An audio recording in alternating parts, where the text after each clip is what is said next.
Muy buenos días, amigos del Huerto Orgánico El Despertar.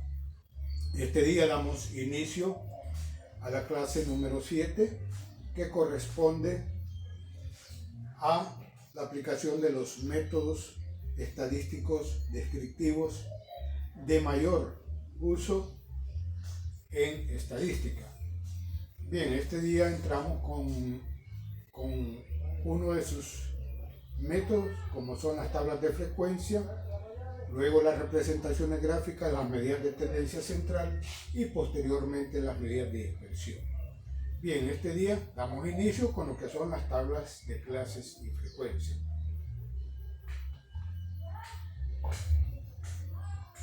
Veamos cuál es el objetivo de las tablas de clases y frecuencias. El objetivo es aplicar las tablas de clases y frecuencias para describir el comportamiento de una serie de valores correspondientes a una variable que ha sido medida en una población o en una muestra.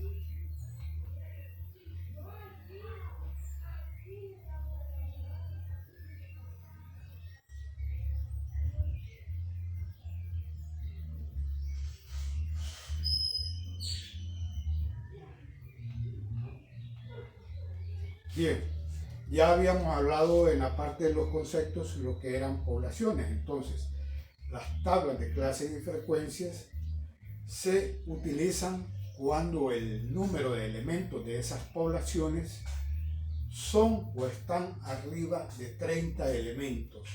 Allí es donde se utilizan estas tablas, y realmente cuando esos números de elementos son grandes y muy difícil de analizarlos como si fuera una serie simple. Entonces, las tablas de clase y frecuencia corresponden a series agrupadas, ¿ya?, para el estudio de diferentes tipos de poblaciones, como poblaciones de seres humanos, de plantas y animales.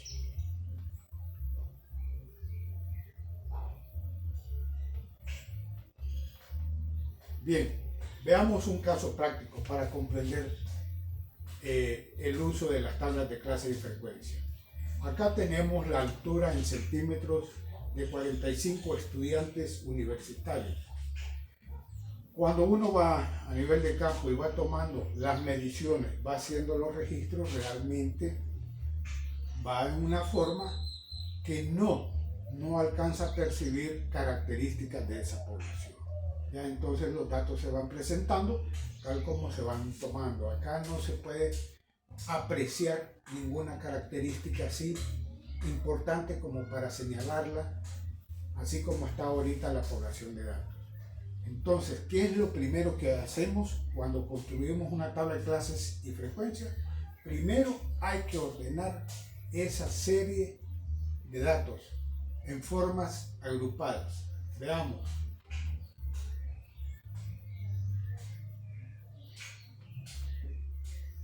Entonces, ¿qué necesitamos para ir haciendo esa formación, ya, de grupos, de estratos o de clases? Necesitamos pues conocer la estructura básica de lo que corresponde a una tabla de clase y frecuencia. Acá tenemos una tabla que es clásica y que es la que contiene la mejor información de cualquier variable que se analice, ¿ya?, de cualquier variable biológica. Entonces, la estructura básica de una tabla de frecuencia es esta. Debe estar compuesta por clases, por una frecuencia absoluta, por frecuencias relativas, frecuencia acumulada ascendente, la frecuencia acumulada descendente y el punto medio. ¿Qué son las clases? Las clases son grupos de individuos que están dentro de un límite inferior y un límite superior de clase, ¿ya? Ese límite está definido por el intervalo, el ancho de clase. Bien, ¿y la frecuencia absoluta qué es? La frecuencia absoluta no es nada más que el número de elementos que están dentro de una clase, que ha sido definida por un límite inferior y un límite superior de clase.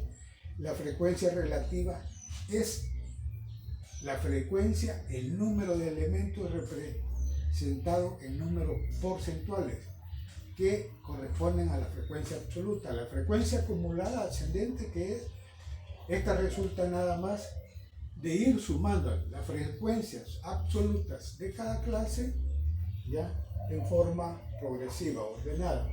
Y la frecuencia absoluta descendente es, de igual manera, ir ordenando los valores, ya las frecuencias absolutas de mayor a menor. Y el punto medio que es el valor que mejor representa a una clase. Y ese se obtiene de dividir el punto medio inferior, el límite superior de clase más el límite inferior de clase, y eso nos determina el punto medio. Bien, hoy veamos cómo vamos a ordenar la información que hemos registrado para este caso. Bien, entonces al ordenar los datos, aquí ya los tenemos ordenados, inmediatamente nos damos cuál ha sido la mayor altura, que era la de 145 centímetros, la menor altura 145 centímetros y la mayor altura 189 centímetros.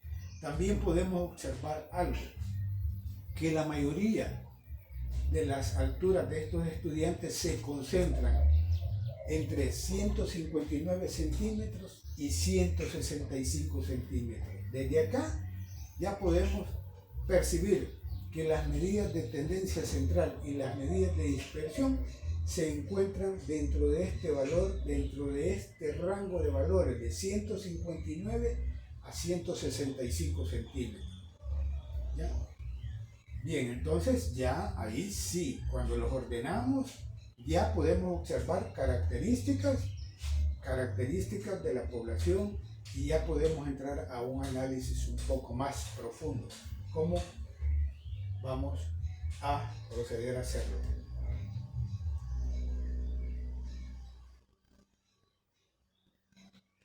Bien, para hacer el análisis de esos datos que ya hemos ordenado y llevarlos a la tabla de clases y frecuencia, necesitamos calcular tres valores. Primero, calcular el valor del rango, que no es nada más que la diferencia del valor mayor menos el valor menor. También calcular el número de clases, que es igual a 1 más 3.32 por el logaritmo de n, por el tamaño de la población, ¿ya? Y el ancho de clase, que nada más es el cociente de la relación entre el rango y número de clase. Bien, para los casos que ya tenemos ordenados, el valor mayor fue de 189 centímetros y el menor de 145 centímetros. Al hacer la diferencia nos da un valor igual a 44. Ese sería el rango. En el número de clases llevamos a la expresión 1 más 3.32 por el logaritmo de n, que son en total 45 alturas de estudiantes. Logaritmo de 45, esto nos da un valor igual a 7. Las clases siempre andan, para un mejor análisis, tienen que estar comprendidas entre 5 a 10 clases. No muy arriba, ni tampoco muy abajo, porque si no, se pierde el objetivo de la investigación. Y el ancho de clases, les decía que resulta de la relación rango entre el número de clases, y para este caso de 44 el valor del rango, 7 el valor del número de clases. Esto nos da un valor de 6.29. El ancho de clase siempre es bueno que sea un número impar, por eso acá lo pasamos al entero inmediato superior, que sería igual a 7. Entonces ya tenemos calculado esos valores y hoy procedemos a la construcción de la tabla de clases y frecuencias. Bien, entonces ahí tenemos, por ejemplo, vamos a describir cómo se hizo para la primera clase. La primera clase se define retomando el menor valor, la menor altura, que fue 145. Y como ya dijimos que el ancho de clase es igual a 7, entonces acá esa clase se construye incluyendo los valores del límite real inferior y el límite real superior de la clase. Entonces la primera clase estaría definida, el menor valor es 145, 46, 47, 48, 49, 50, 51, que el ancho de clase es 7. Entonces la primera clase se encuentra entre 145 centímetros y 151 centímetros. Dentro de la clase los límites son incluyentes. Entre clases los límites son excluyentes. Por eso la segunda clase inicia con 152 centímetros, ¿ya? 152 hasta llegar a 158 centímetros. Y así sucesivamente para cada una de las clases.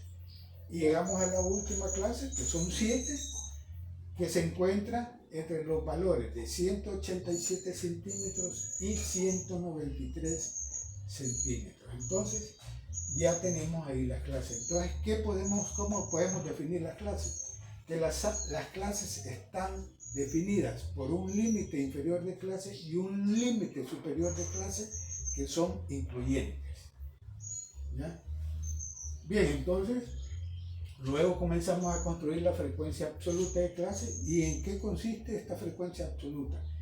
En contabilizar cuántos valores se encuentran dentro de la altura de 145 centímetros a 151 centímetros. Para este caso, fueron 4 los estudiantes que se encuentran entre esas alturas. Y así se va haciendo para cada una de las clases, determinando su frecuencia absoluta. ¿Y la frecuencia relativa qué es? Nada más es el porcentaje a que le corresponde a esa frecuencia absoluta. Entonces es una relación de la frecuencia absoluta entre el total de datos multiplicado por 100, y eso nos da ya la frecuencia relativa, que es igual para la primera clase acá 8.89%. Y la frecuencia acumulada ascendente, esto es de ir sumando en forma ascendente las diferentes frecuencias de clase a partir de la primera. Entonces el primer valor acá en la clase 1 sería el mismo 4, porque no hay frecuencia absoluta anterior a esa clase, 4. Y así vamos sumando. La segunda clase sería 4 más 5, 9. Y así sucesivamente.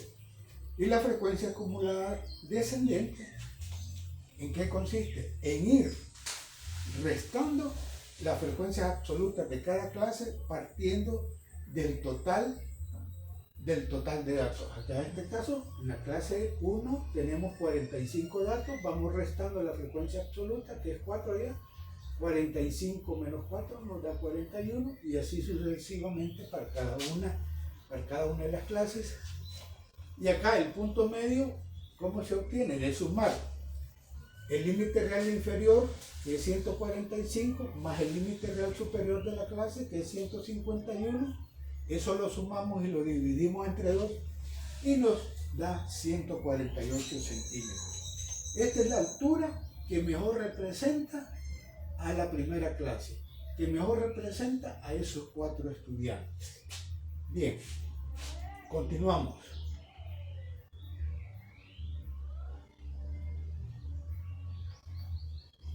Entonces, ¿qué podemos concluir sobre las tablas de clase y frecuencia?